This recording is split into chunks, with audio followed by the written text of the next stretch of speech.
Hi guys, I'm going to show you details about these plants right after this.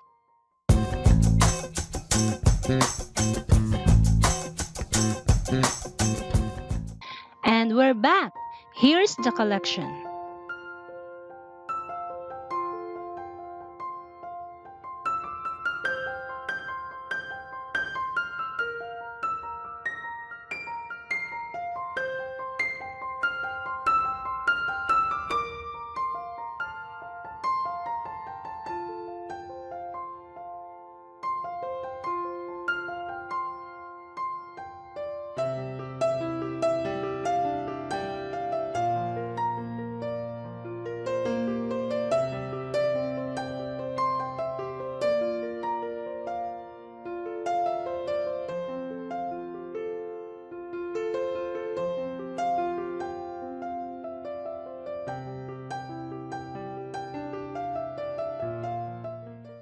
Did you know that euphorbias are not cacti?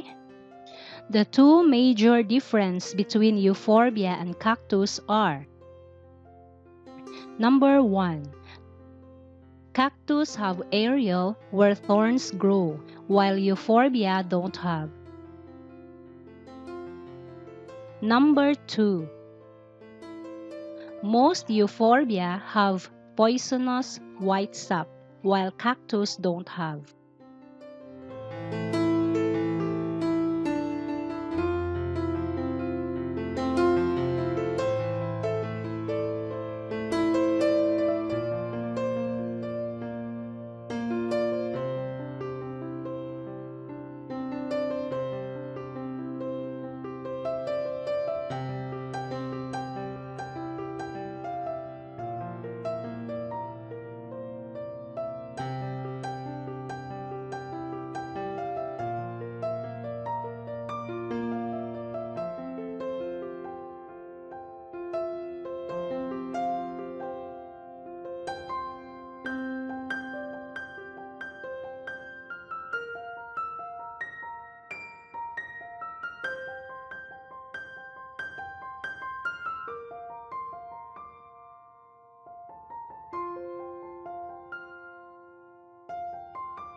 more identification videos coming your way.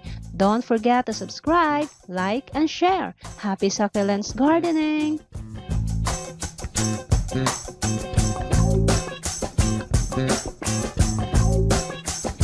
Yeah.